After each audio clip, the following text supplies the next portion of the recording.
On va essayer en fait moi. Oh, je vois. J'ai besoin d'un petit...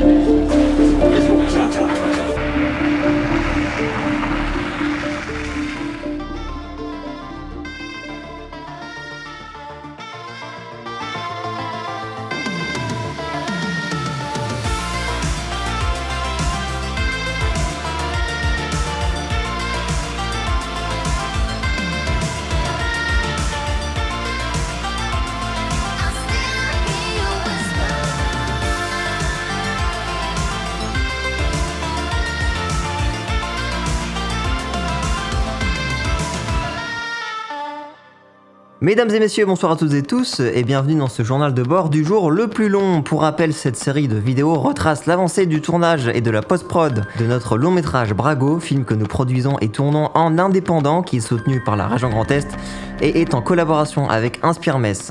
On reprend cette semaine avec le déroulé des 2 plus gros jours du tournage, là où un tiers du budget y est passé. Seront présents dans cet épisode Anna, on ne la présente plus bien sûr, le premier rôle, Didier, le fameux Monsieur Louis, qui incarne ce fameux personnage mystère, bon sang, mais qui est-ce? Mathieu, bien sûr, notre matoufère, incarnant ici un super flic, Gabi, Romain et l'autre Mathieu pour le coup qui seront au cadre et à la photo, ainsi que moi-même. Voilà.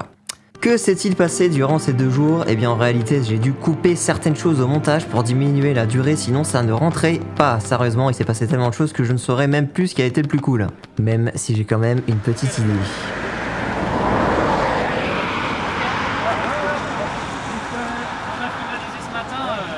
Pour remettre les choses en ordre, ces 2 jours étaient en réalité un dimanche et un lundi. Le dimanche était notre jour du calme avant la tempête, si l'on peut dire. On n'avait qu'une scène à tourner, mais qui était très complexe. Celle des papiers qui tombent dans l'eau, vous avez forcément dû la voir si vous nous suivez sur les réseaux. Une scène qu'on devait faire avec un ruisseau qu'on a trouvé pour le coup au hasard. C'était un peu du je m'en foutisme, mais en vrai ça a marché. On s'est baladé en voiture en regardant un peu sur le bas de la route, et à un moment Romain nous dit « Attendez, je reviens, je crois que j'ai trouvé un truc. Je suis parfaitement sûr qu'il s'agit d'un ruisseau. » Après il nous fait des signes pour le suivre et on a trouvé le ruisseau. Sérieusement, ça s'est vraiment passé comme ça. De plus, on ne voit pas, mais il y a une énorme retombée d'égout sur la droite du cadre. Si on regarde ici, c'est Brago. Là, c'est la merde. Qu'on a caché, bien évidemment. Je vous avoue que j'en avais pas pris conscience réellement quand j'étais sur place. C'est dans la boîte. Donc, après avoir tourné cette super scène, il était temps d'accueillir nos nouveaux arrivants. Didier, Johan, Mathilde et David, qui venaient de Metz. Ils venaient pour le cast et pour l'équipe technique. On a pu essayer les tenues du jour suivant, en soit du lundi. C'était un peu en stress, mais on a bien rigolé avec, vous vous en doutez bien, les tenues des policiers qui sont toujours prétexte à blague. Ah, c'est ça. C'est vraiment geste en vrai. Comme ça, les mecs.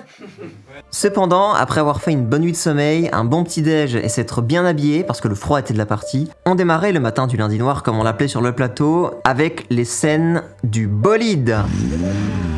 Très gentiment amené et prêté par un de nos contacts, ils veulent rester anonymes donc vous ne verrez pas leur visage malheureusement, et je vous avoue que c'était tout de même super cool à voir, en vrai comme dans le film. Après avoir tourné cette super scène, on s'est dirigé vers le second décor qui était à quelques centaines de mètres, mais malheureusement, accident. C'est pas une blague, le bolide a eu un petit crash, la voiture était entre guillemets au point mort comme on peut dire. De retour sur Brago. De retour aussi, regardez ça comme c'est beau, c'est beau. C'est des endroits qu'on a tout trouvé sur internet. Et ce qui fait chier, c'est que la voiture de course qui a eu un problème du coup à midi.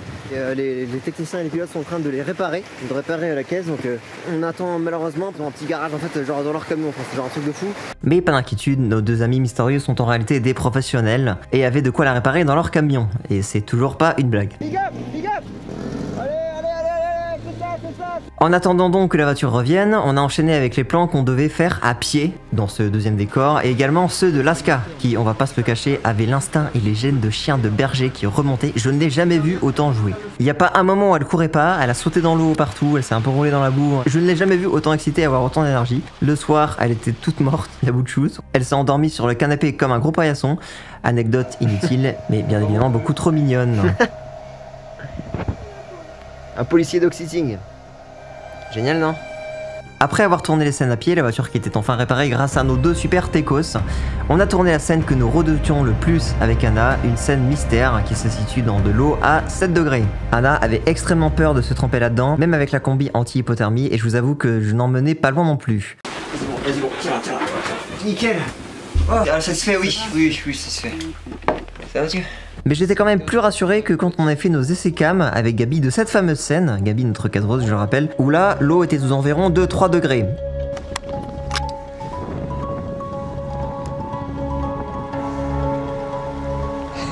C'était exactement l'expression de DiCaprio dans le film Titanic. De l'eau si froide, c'est comme si des centaines de lames vous poignardaient tout en même temps. Tu fais gonfler mon zizi là. Donc après avoir fait trempette, on a pu tourner la dernière scène de la journée, à savoir celle des guns. De notre cher armurier Romain, qu'on ne présente plus bien sûr, Airsoft toi-même tu sais. Sont venus ensuite les derniers jours de tournage, nous sommes revenus à Metz tranquillement où on a pu terminer le film sans encombre, mais je vous avoue qu'après ces 2 jours, on était morts. Mais ce fut une super expérience, que dis-je, une dinguerie comme on dit. C'est exactement pour ça que j'adore faire des films, pour se planter, se marrer, recommencer et réussir par derrière. Ça m'a fait tout drôle de finir le film à 3. Littéralement, on était vraiment 3, il n'y avait plus personne à part Anna, hein, qui devait jouer quand même, le 4h, moi et Étienne qui faisait le son. Ça va, c'était pour un plan, donc ça s'est allé. Mais donc voilà, ces 2 jours, clairement, c'était un peu notre bête noire, et on a vraiment pu finir le travail sans encombre. Mesdames et messieurs, je vous souhaite une agréable soirée, et j'espère que vous avez passé un bon moment en notre compagnie. Le trailer du film arrive sous peu, et sérieusement, on a beaucoup trop envie de vous montrer le film. Si jamais vous avez aimé cette vidéo, n'hésitez pas à nous suivre, évidemment, vous connaissez le tintouin. Je vous souhaite une très belle soirée, une journée si vous venez de commencer cette vidéo le matin. On se retrouve la semaine prochaine pour le dernier épisode des journaux de bord, à savoir la partie la plus solitaire, mais également celle où le film prend vie, la post-prod.